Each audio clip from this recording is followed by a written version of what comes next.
Hi Ram. HR discussions on the go. It is gaining more of the audience's appreciation from all over, and they are saying that it is being helpful to understand the topics in a simpler way. Wonderful కదా. Yes. Super. So ఈ టాపిక్స్ని ఇలాగే continue చేయండి అని చెప్పి చాలా మంది మనకు చెప్పడం జరుగుతుంది.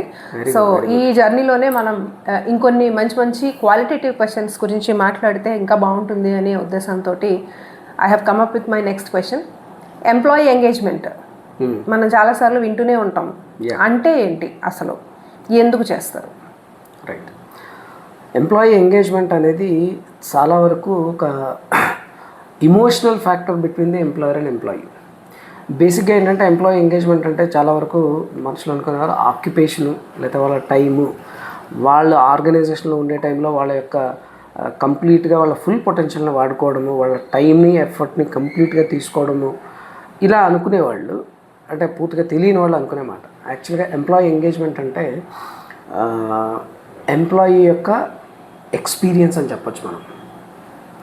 How he is experiencing his career or himself in the organisation. ఎందుకంటే మార్నింగ్ నుంచి ఈవినింగ్ వరకు most of their wake up time అంతా కూడా వాళ్ళ ఆర్గనైజేషన్లోనే గడపడం జరుగుతుంది. జరిగినప్పుడు అలాంటి వాతావరణం వాళ్ళకి ఎప్పుడు కూడా చాలా ఆహ్లాదంగా, చాలా ఎంకరేజింగ్గా, చాలా మోటివేటింగ్గా, ఒక మంచి కంజీనియల్ ఎన్విరాన్మెంట్ని కోరుకుంటారు. కాన్స్టెంట్ స్ట్రెస్ కానీ, లేకపోతే వాళ్ళకి అంటే మిస్ట్రస్ట్ కానీ, ఇలాంటివి లేని ప్రెషర్స్, స్ట్రెస్లు ఇలాంటివి లేని చోట వాళ్ళు they would like to work with. So దాన్ని ఆ ఓవరాల్గా వాళ్ళకి కలిగేటువంటి ఎక్స్పీరియన్స్ని మనం ఎంగేజ్మెంట్గా చెప్పొచ్చు. అలాగే that quotient can be called as a engagement కోషెంట్గా కూడా మనం చెప్పొచ్చు. ఎవరికైతే ఆర్గనైజేషన్లో the experience seems to be good, so వాళ్ళు ఎక్కువ కాలం ఆర్గనైజేషన్తో ఉంటారు. వాళ్ళకి ఎంగేజ్మెంట్ కోషెంట్ ఎక్కువ ఉన్నట్టు అర్థం. ఎంగేజ్మెంట్ కోషెంట్ తక్కువ ఉంది అని అంటే they are not likely to be with the company for long term. ఏదో అవసరార్థం వాళ్ళకి monthly they need to pay the bills, some job must be there, so they need to fill their belly. So అంచేత దానికోసం వాళ్ళు ఉద్యోగం చేయటం, డబ్బుల కోసం పనిచేయటం ఉంటుంది తప్ప beyond that there is nothing will be there.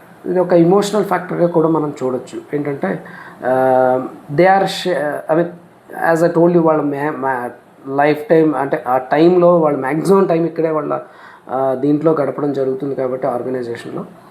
So వాళ్ళకి ఏంటంటే లాయల్టీ ఫ్యాక్టర్ అనేది, ఒక ఎమోషనల్ బాండింగ్ అనేది మనుషుల మధ్య ఏర్పడుతుంది. Because they are working with the people కాబట్టి.